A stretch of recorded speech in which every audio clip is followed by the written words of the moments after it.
আজকে আপনাদের জ্বালা মালিনী যক্ষিণী বশীকরণ মন্ত্র দেব। এটি একটি পাওয়ারফুল মন্ত্র। এই মন্ত্র দ্বারা আপনি আপনার কাঙ্ক্ষিত নারীকে বা পুরুষকে খুব সহজেই বশীকরণ করতে পারবেন।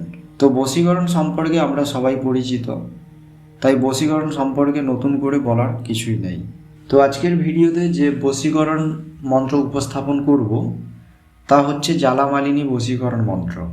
এটি একটি যক্ষিণী মন্ত্র।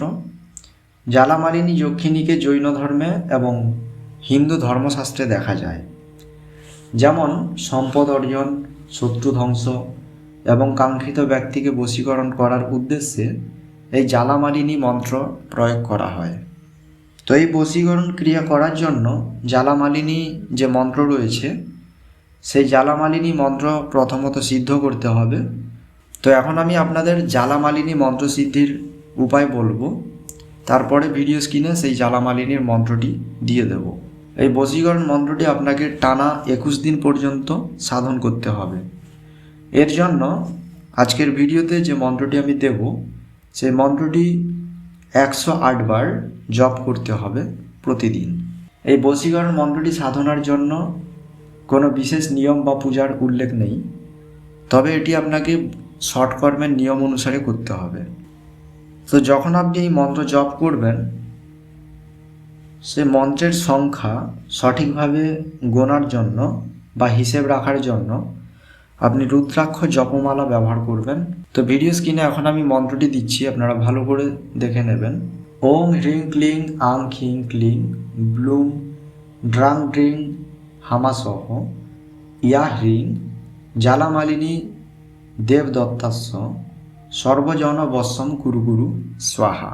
মন্ত্রের যেখানে দেবদত্তাস্য এই কথা লেখা আছে, এই স্থানে দেবদত্তাস্য কথা না বলে আপনি আপনার কাঙ্ক্ষিত ব্যক্তির নাম পদবী সহ বলবেন। যেহেতু এটি যক্ষিণী বশীকরণ মন্ত্র, তাই রাতে 108 বার এই মন্ত্রটি জপ করবেন টানা 21 দিন। অবশ্যই মন্ত্রটি গোপনে চর্চা করতে হবে। এইভাবে একদিনে 108 বার করে টানা 21 দিনের মন্ত্র পালন শেষ হলে কিছু মিষ্টি কিনে এলাকার বাচ্চাদের খাওয়াবেন। খেয়াল রাখবেন বাচ্চারা যেন তৃপ্তি ভরে খেতে পারে। বাচ্চাদের মিষ্টি খাওয়ালেই এই মন্ত্রটি শক্তিশালী হয়ে ওঠে এবং এটি ব্যবহার করতে সাধক সক্ষম হয়, আর এর মধ্য দিয়েই জ্বালা মালিনী বশীকরণ সিদ্ধি সাধন শেষ হয়। তো আসুন এখন আমি আপনাদের জ্বালা মালিনী বশীকরণ প্রয়োগ বিধি বলে দিচ্ছি। কোনো ব্যক্তিকে বশীকরণ করার জন্য সাধক 1 চিমটি গোলাপি রঙের আবির নেবে।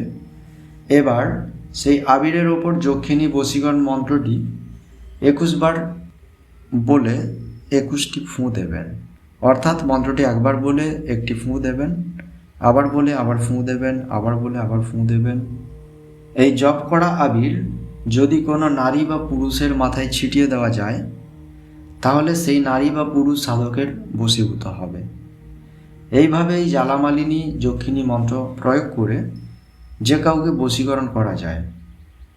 তবে খেয়াল রাখবেন তন্ত্রমন্ত্র কখনো কোনো খারাপ উদ্দেশ্যের জন্য প্রয়োগ করা উচিত নয়, কারণ এতে হিতের বিপরীত হয়।